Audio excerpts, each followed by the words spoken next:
he ordered through the head of public service, Felix Koskei, that all officers in my office be sent on compulsory leave. Last night, all vehicles assigned to officers who work under me were impounded to cripple the office of the Deputy President. I don't understand this level of viciousness to a man who have been your deputy, who helped you to become president, irrespective of whatever he has done. At his lowest moment in life, when he's literally struggling to stay alive, you unleash such viciousness against him. I bear no grudge against anybody, but I had not seen that in President William Ruto. The man I'm seeing is not the one that I thought that I knew. I know there was concerted effort that I should not go to Kwale for the celebration. Wilson Airport were told that I should not go through Wilson Airport. All owners of helicopters were told that I should not be allowed to use any of them to go to Kwale. I don't understand.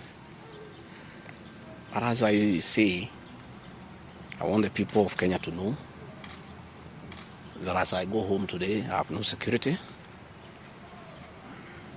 And it's good that they know. And if anything happens to me or my family, President William Ruto must be held to account. We've made many mistakes in life.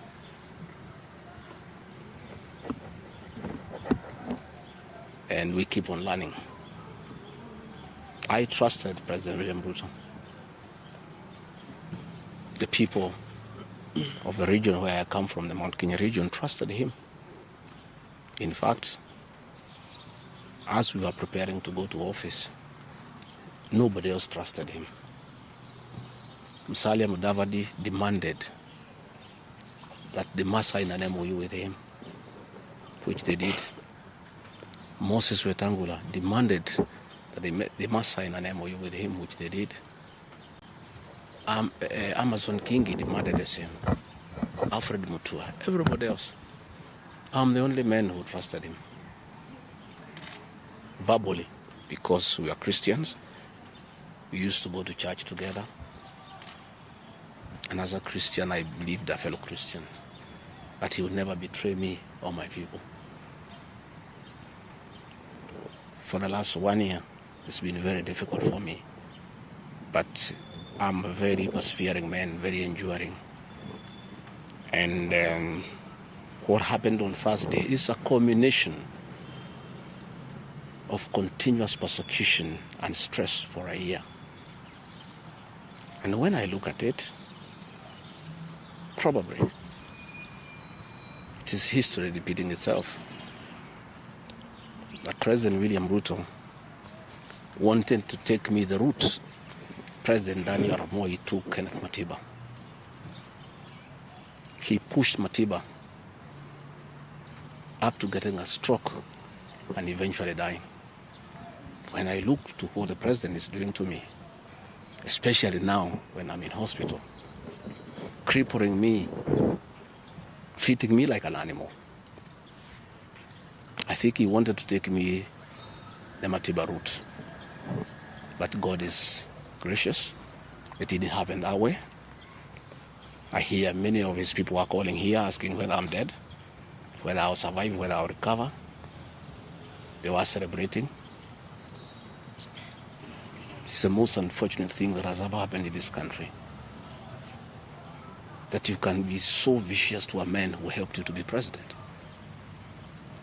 And the crime of this man, telling you the truth. Don't evict people without compensation, Mr. President. Mr. President, don't overtax people. You are killing them, you are killing their businesses. Don't force a housing program on people.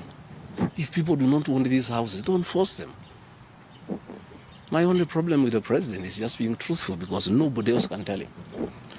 The framers of the 2010 Constitution wanted a deputy president who is elected as a Bava who can stand for the people. The charity we are being treated for, too, is get rid of an elected deputy president and appoint a control freak. A fellow you appoint who cannot ask a question, who cannot say anything. And I'm sure if they succeed, he'll be asked to sign an undated resignation letter so that in case he starts asking questions, he can just be told to resign.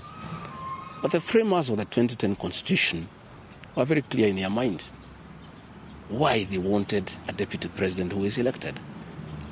I'm the only man in the cabinet and in the whole government who can stand up to President William Ruto and tell him, hey brother, this is not right. This Adani thing is not good for the country. There's too much corruption, Mr. President. This how thing is being forced down on the people of Kenya. And they don't like it. Please don't force it down on them.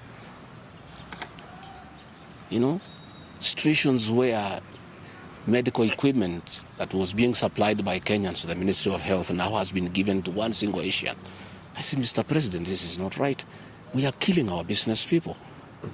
So, as we speak, I say that my lawyers are in court. We have faith in our judiciary. And I requested that, according to the rules of natural justice, I be accorded an opportunity to be heard in the Senate. You remember I presented myself to the National Assembly and defended myself. In the Senate,